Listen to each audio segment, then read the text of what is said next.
Welcome to the NWR Resources Virtual Series. My name is Kerry Stevenson. Next up, we have Elementos. ASX code is ELT.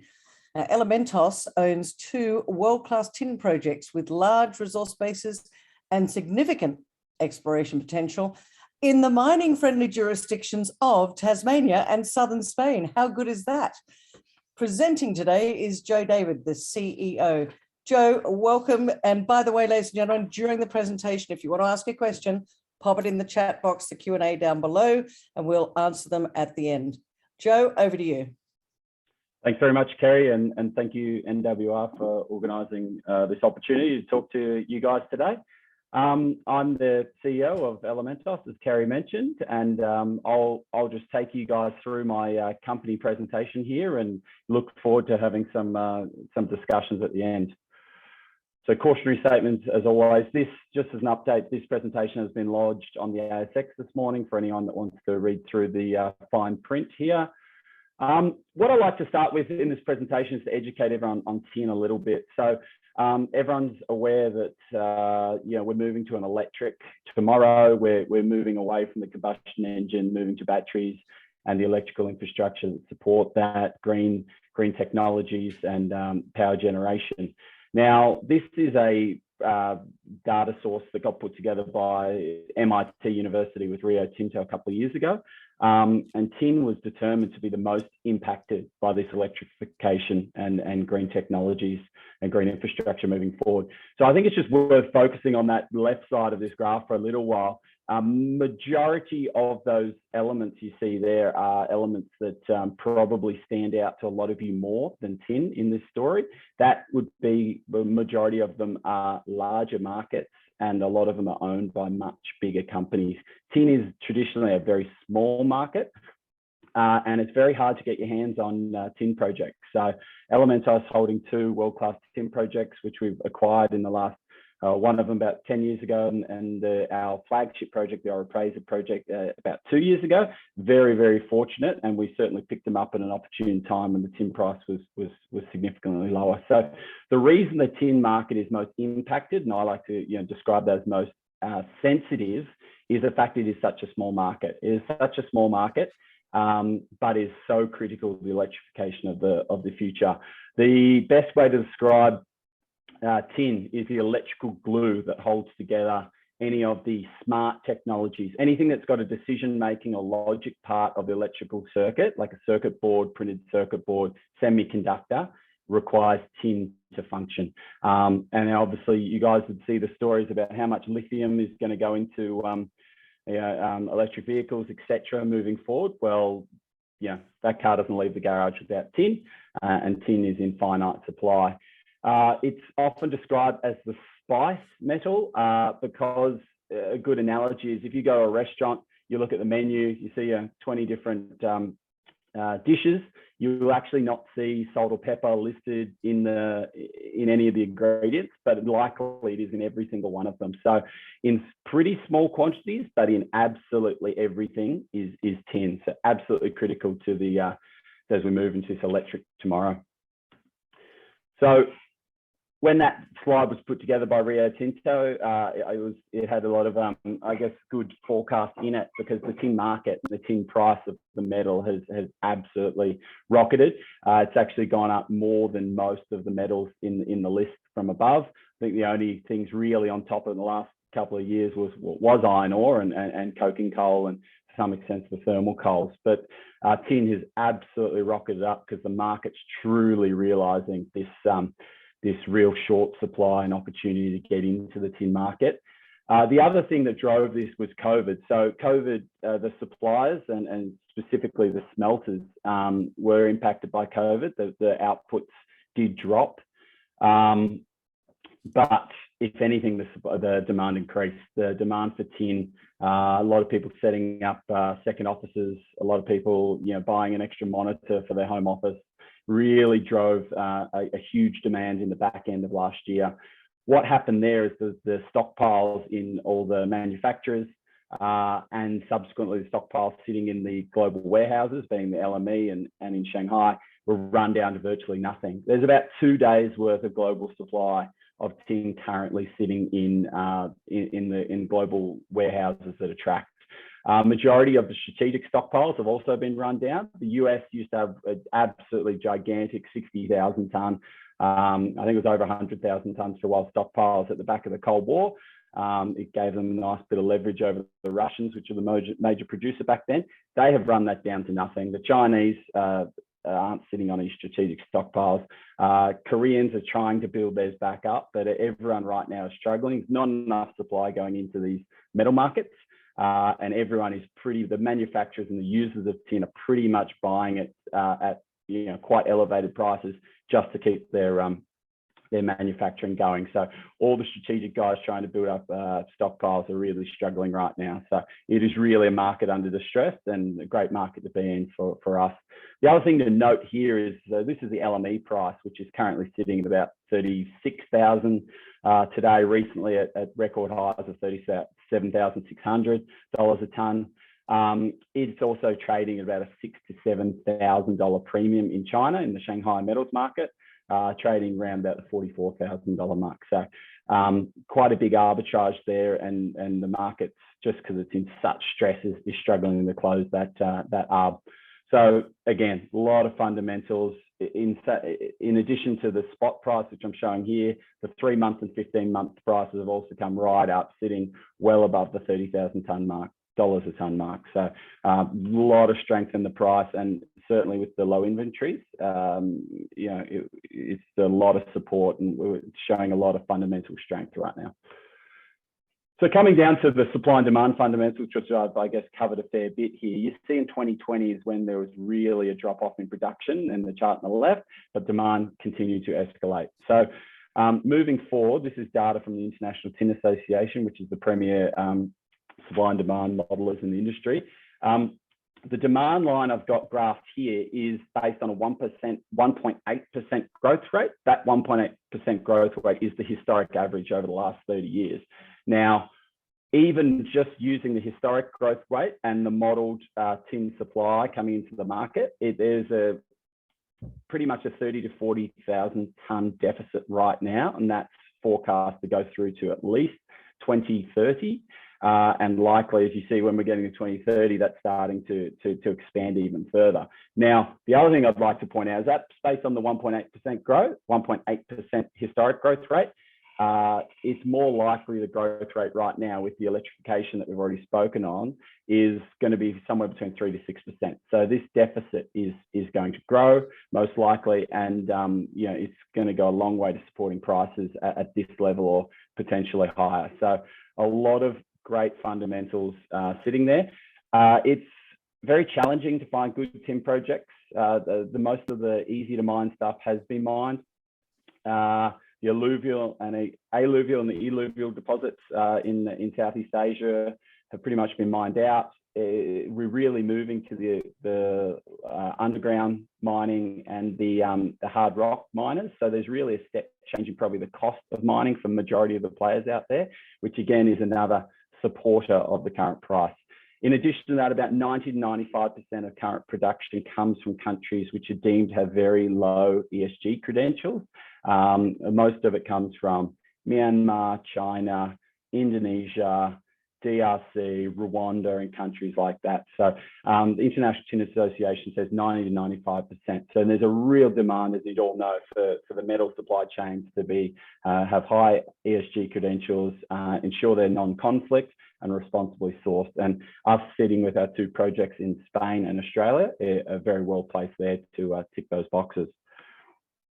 Obviously, with the tin price and the undersupply of the inventories and the rundown of the global stockpiles, it's starting to make its way into the mainstream news, which for little old tin, which hasn't been sexy probably since 1986, is pretty exciting for us that sitting on such great projects.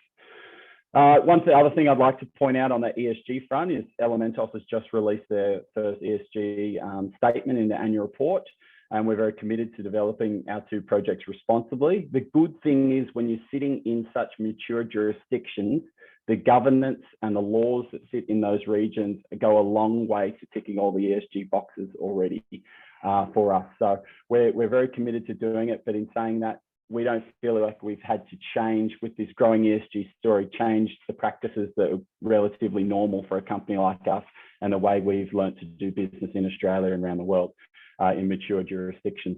The one thing I'd like to point out through our feasibility studies, which we're going into, we're focusing on some key things, and it's maximising the extraction of the ore, being efficient with our resources, which is what all the mining jurisdictions or the regulators want to see now. They want to see high grading deposits. They want to see getting all the economical materials out, minimising our footprints by use of shifting waste within our pit, etc., reducing greenhouse gases, minimising tailing storage facilities, minimising air quality, and maximising water recycling. So, as I said, these are key things in the ESG credentials, and there's a lot of people out there that have got to change the way they do business. For us, through our feasibility studies, it's pretty much standard practice, but we're very happy to I guess get our ESG credentials kicked off with this statement.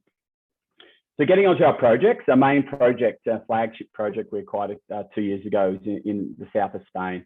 Lovely place to visit and a fantastic place to have a mine and very attractive for workforces, great lifestyle in the area. We acquired it from a company called Eurotin, which was listed on the TSX.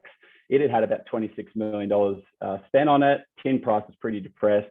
We acquired it through a scrip takeover. It was worth about $6 million at the time. So very good deal for us there and very timely with the tin price.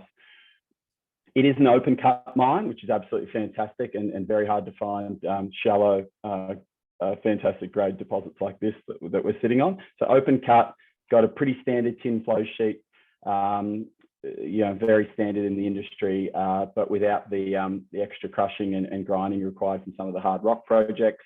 We have a lot of support from the local, state and national governments.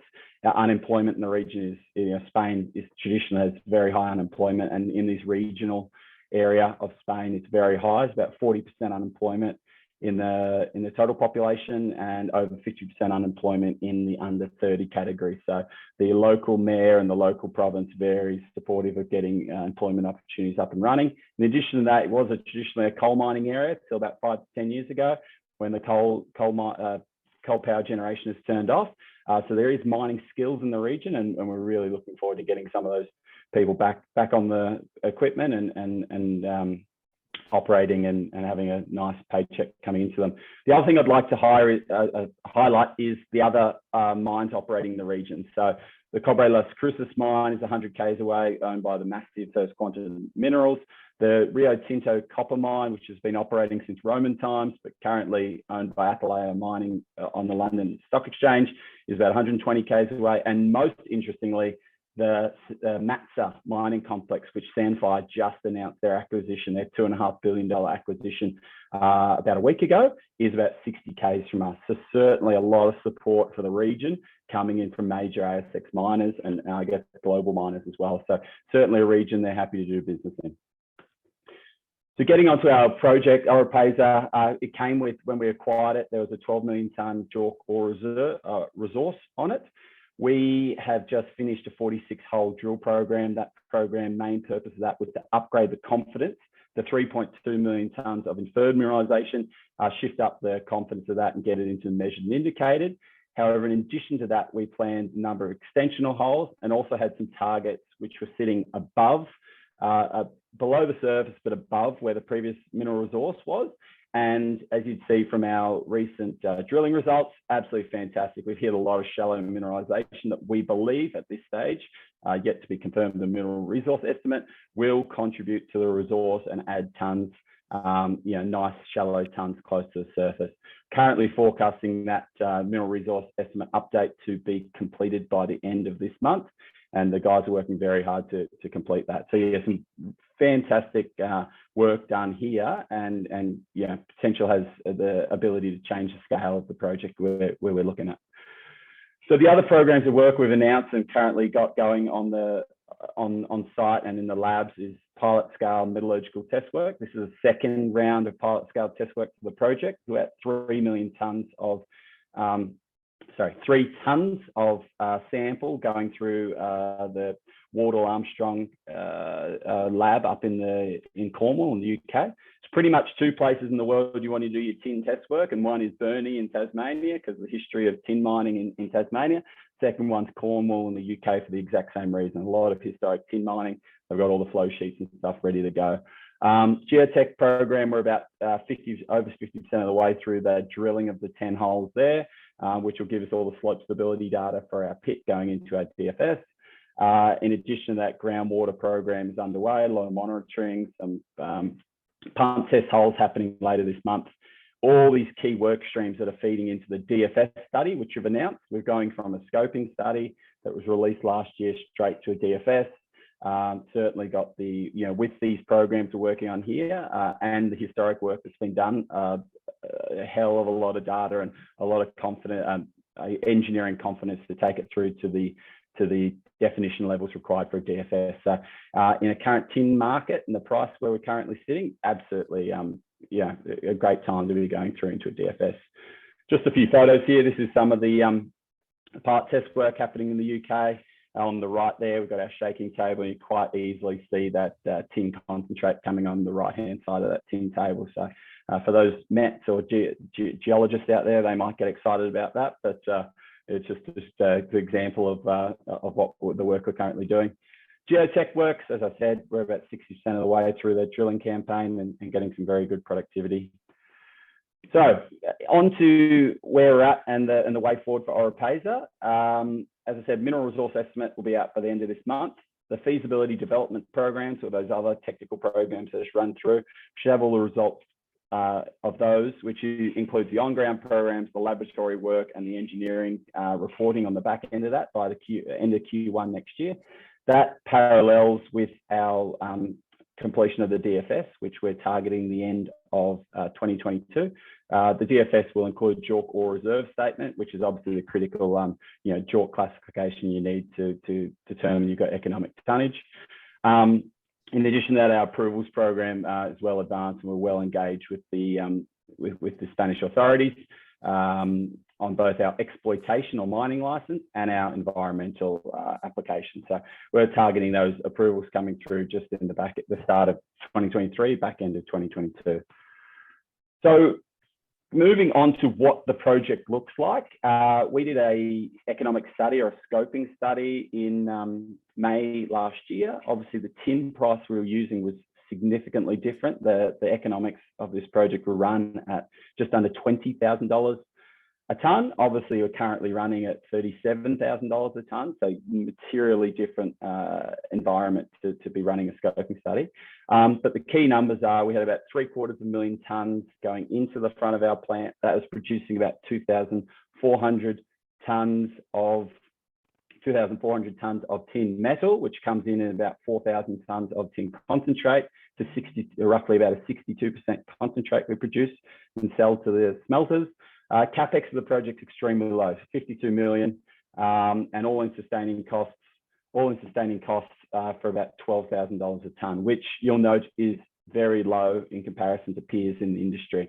And I'll take you through some reasons for that in the following slide. So when we ran this, we're looking at about a $92 million NPV and 25% IRR. Pretty good for the mining industry, and certainly good economics to progress the maturation of the project.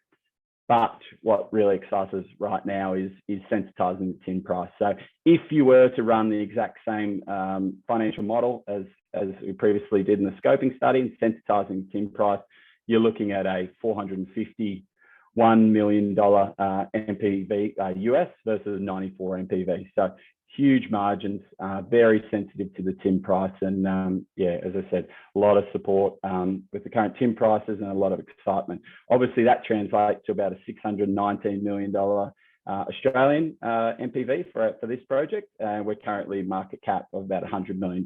So, I'll let everyone make their own decisions on the investment, but certainly I would like to think there's some upside in where we're currently priced in the market.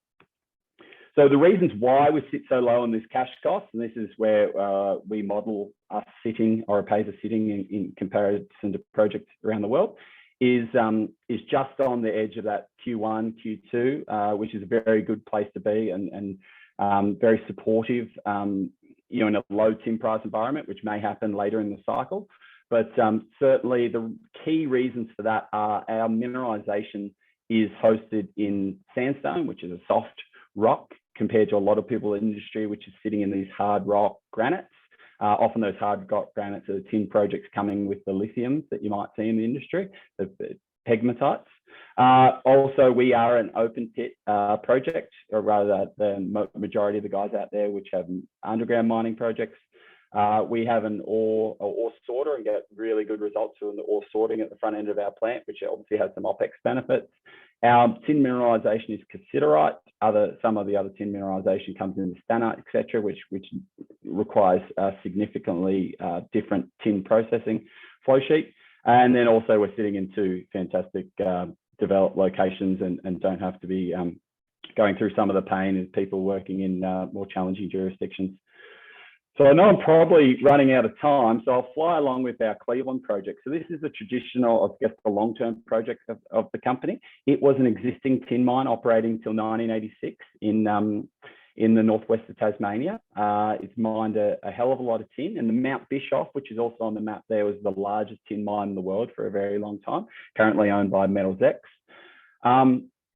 This project has a couple of resources that we've got, and we've got a summary of that there. 7.5 million tonnes at 0.75% tin and about 0.3% copper.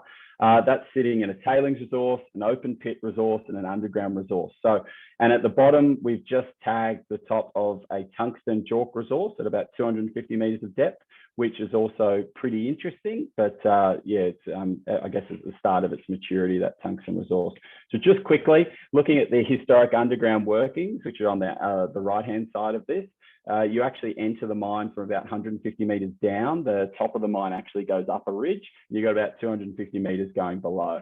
We're currently doing a strategic review with an engineering consultancy, which was just determining what the shape of the project would look like in the current tin environment. The current tin prices do look quite favorable to Cleveland being kicked off again.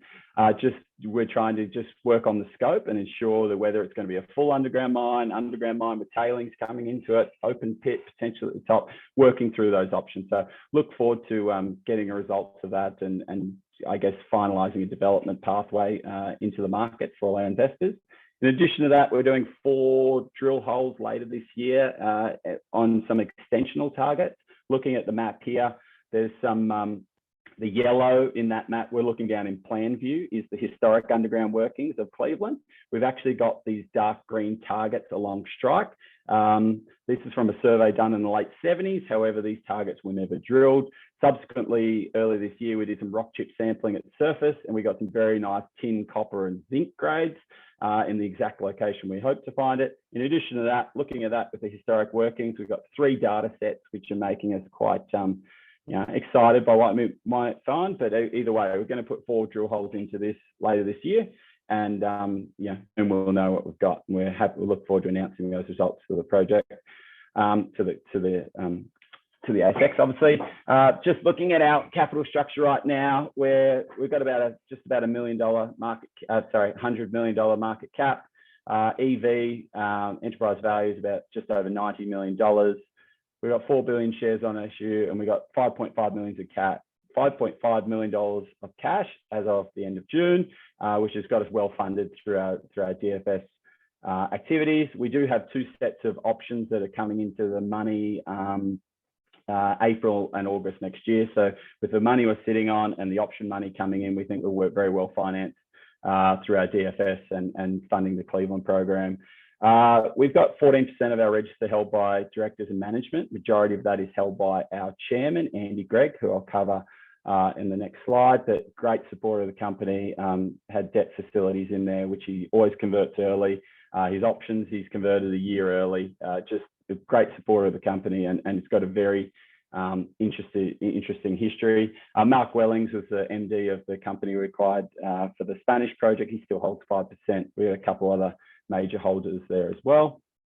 Just getting on to Andy, my chairman. So he ran the Bechtel Group's metal and mining division for 13 years. Bechtel, for people who don't know, is the United States' largest engineering construction company.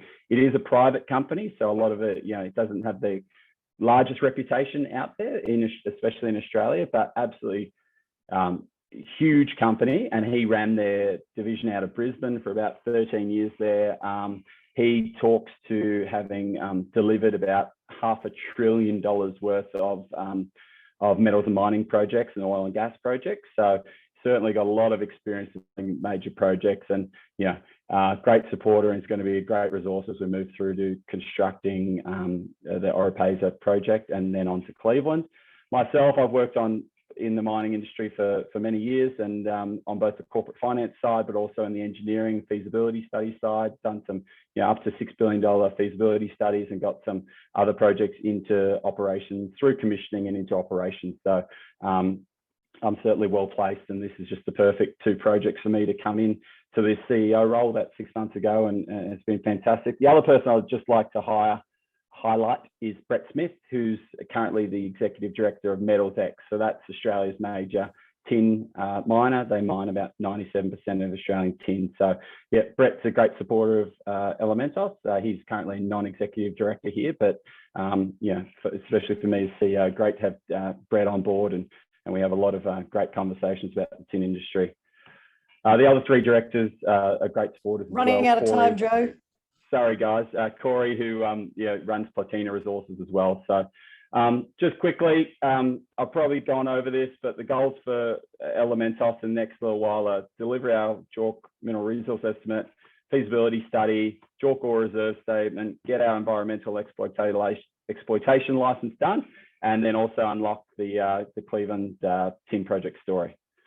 Thank you. Apologies for running over time.